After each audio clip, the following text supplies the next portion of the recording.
सौरभ का फोन है। अगर आपको कोई आके सुनाए फोन है आपके हस्बैंड का और आपका हस्बैंड उधर से कंटिन्यू गाली दे रहा है क्या करेंगी आप? उसी मतलब परेशानी में मतलब तुम चली गई उसके घर? मैं परेशानी में उसके घर नहीं गई। वो इसलिए फोन कर रहे थे क्योंकि आपको तो पता ही है कि मैं जॉब करती हूँ, पता है ना। और ट्रेनिंग में तो छुट्टी मिलती नहीं है। कंटिन्यू 1 साल तक हमारी ट्रेनिंग हुई, उसके बीच हम घर कैसे आते? ठीक है, अभी मैं घर आई। उनको एक प्रॉब्लम क्या है ये बताइए हमको, अभी तक मुझे क्लियर नहीं हो पाया। मुझे खुद नहीं पता उनकी प्रॉब्लम क्या है, आप उनसे पूछिए जाके उनकी प्रॉब्लम क्या है। तो फिर आप क्यों नहीं रहना चाहती हो उनके साथ? मैं तो कल रहने ही गई थी, मैं गई थी कल रहने। आप रहना चाहती हो? दरवाजा नहीं खोला। अभी मैं वीडियो भी दिखाऊंगी, दरवाजा बंद किया है उन्होंने, मुझे बाहर निकाल के। मैं अकेले गई थी ताकि शाम के 6:30 बजे है ना। मैं बता रही हूँ। ये भी बोला था कि हम शादी में आए हुए हैं, लेकिन मैं भी आपको ये बोली थी कि मैं पटना से करीब पहुंचने वाली हूँ। बिल्कुल। तो शादी छोड़ के कोई नहीं जा सकता ना कहीं भी। ठीक है, शादी देखिए, शादी ठीक है। शादी में आप किसकी शादी में गए हुए थे? मेरी भांजी की शादी थी। भांजी की शादी जी।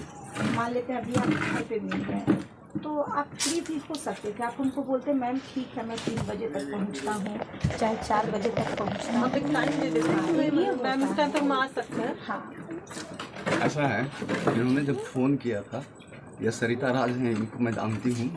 पिछले साल भी मेरी इनसे बात हुई थी, शायद पिछले साल की बात। हाँ, मेरी संस्था में आपका मामला पिछले साल में आया था। देखिए मेरा कोई आपसे ये नहीं है, बस विकल्प निकालना है। सबसे बड़ा है कि हमारे पास जो आवेदन दिए हैं वो 70-80 साल के एक वृद्ध बुजुर्ग हैं। उनका कोई भी आगे पीछे नहीं है। वो दिन है, ऐसे महिलाओं को अगर हम लोग सुरक्षा नहीं करेंगे तो फिर किसके लिए संस्था बनाए हैं? तो हम लोग भी चाहते हैं कि अगर कोई विवाद है, कोई आप लोग के आपस में कोई परेशानी हो रही है तो हम लोग बैठ कर उसका निष्कर्ष निकालेंगे। सबसे बड़ी बात है कि इस उम्र में आप कोर्ट मुकदमा ये करिएगा तो वो तो जाने में सक्षम है नहीं। मैम, 1 साल पहले जब आपके पास आवेदन गया था, आपको पता था कि मामला क्या है, आवेदन क्यों आया है?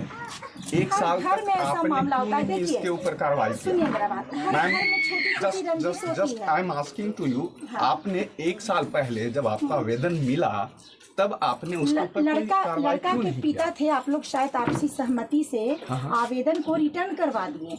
आपका ये कहना था कि हम लोग आपस में सुलह कर लेंगे और लड़का के पिता थे वो आवेदन वापस ले लिए।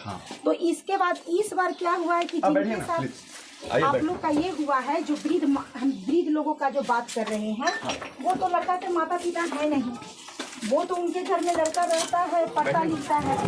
वो आपको भी पता है। घर में अगर जाके मारपीट करिएगा तो ये तो गलत। बिल्कुल सही बात है। आपके पास क्योंकि उन्होंने आवेदन दिया है। हमको लग रहा है कि आप बैठिए ना मैम, आप बैठिए, आप बैठिए, आप बुलाइए ना बच्ची को। आ जाएगी बच्ची, कहीं बैठिए ना, बच्ची दूर थोड़ी है। आप बैठिए ना, मेरे पास जगह का थोड़ा सा अभाव है तो मैं सबको तो बैठने के लिए नहीं दे सकता। क्या बात है बाबू, इतनी पढ़ लिख के इतनी स्मार्ट हो, फिर ऐसी नादानी क्यों कर रही हो? खड़ा होकर तुम बैठो ना, आप बैठो। नहीं, हम लोग ये बहुत सारे हैं, अगर हम बैठते हैं तो अच्छा नहीं लगेगा। आप बैठो ना। मैं ठीक हूँ, आप लोग शादी से आई और थकी हुई हो। लेकिन आप लोग बीच में थकावट दूर करने के लिए तो आप लोग आइएगा मैडम। थकावट दूर करने के लिए चलिए। आप कौन हैं? नहीं पहचान रहे? चाची है इसकी? नहीं पहचान रहे। ये चाची है और